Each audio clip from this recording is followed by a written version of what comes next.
Trump wants to reopen Alcatraz as a prison. 5.3 million student loan defaults, and GM V8 problems. Today, I read an interesting article on foxbusiness.com written by Eric Revelle titled, "Trump Floats Reopening Alcatraz. Here's how much revenue the notorious prison generates." According to the author, Donald Trump announced that he's directing federal agencies to reopen the prison at Alcatraz after rebuilding and expanding the prison that was shuttered over 60 years ago and currently serves as a museum and tourist destination. Alcatraz opened in 1934 and closed in 1963 because it was no longer cost-effective compared to other prisons.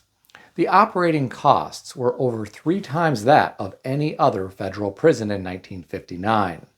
Here are my thoughts. I have to wonder why Donald Trump would want to do this when he is trying to cut costs for the federal government. When you have a facility on an island, everything needs to be brought in by boat. It sounds like a terrible idea to me.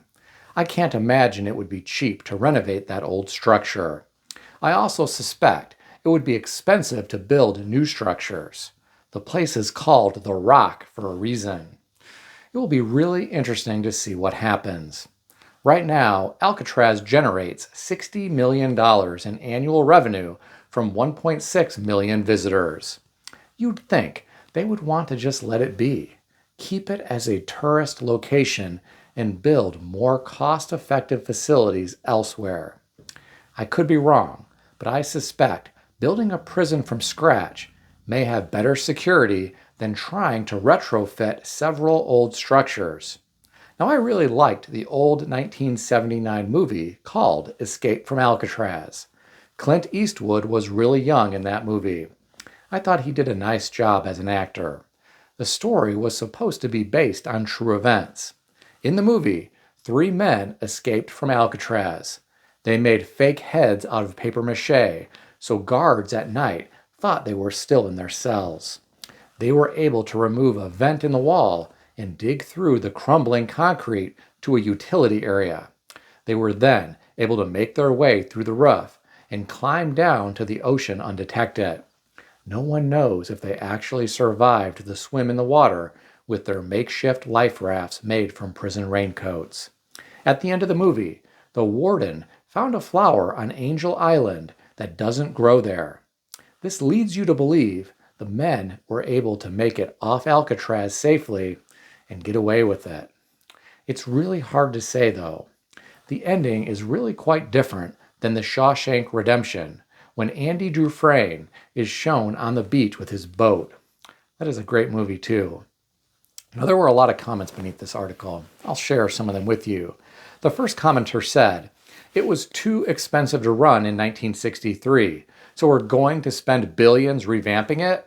It only holds 400 people, too. Seems like there's more cost-effective ways." The next commenter said, "The place is already profitable with tourists. Just keep that flowing and it will be more profitable than any other site. Just use vacant land to build new high-security structures." Another commenter said, "This makes no sense at all.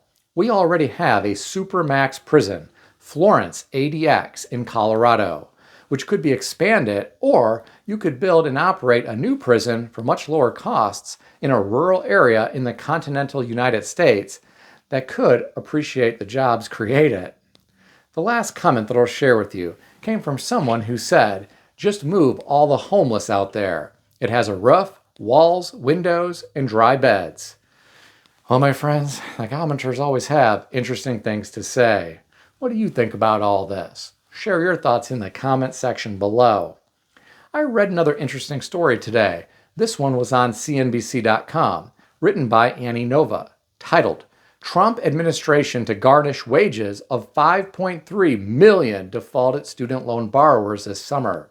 According to the author, the Treasury Department will send notices to 5.3 million defaulted borrowers about collection activity of their wages later this summer.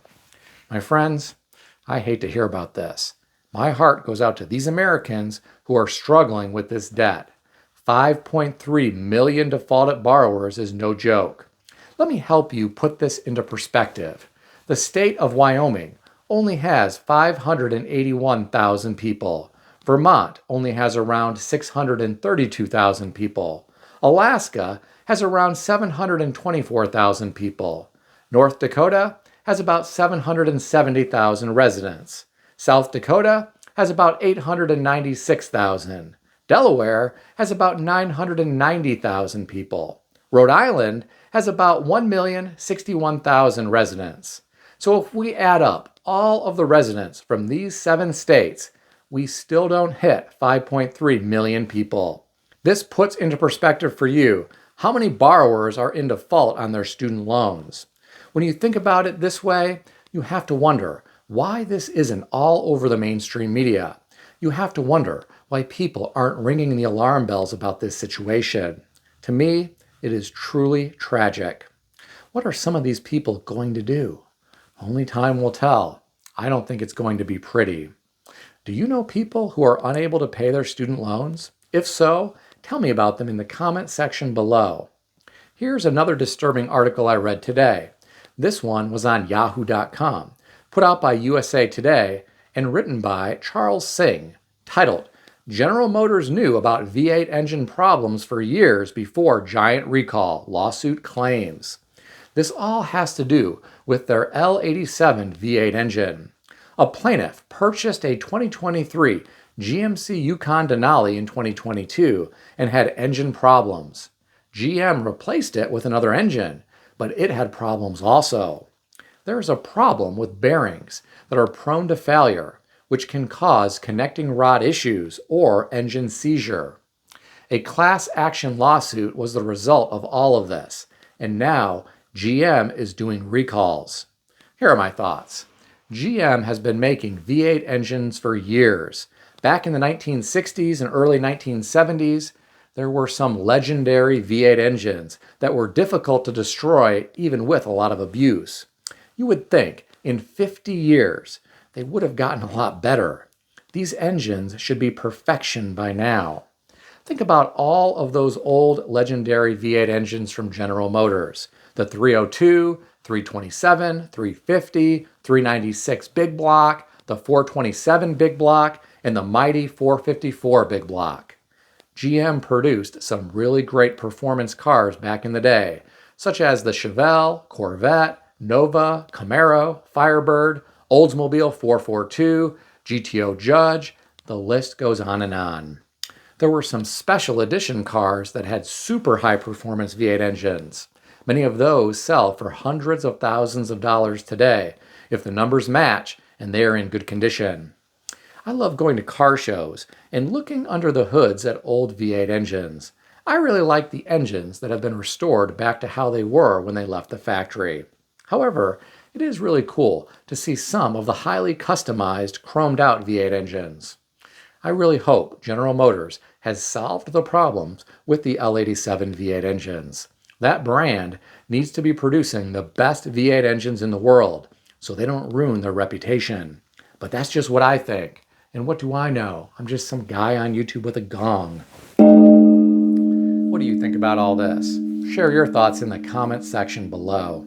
If you enjoyed this video, consider subscribing to the channel.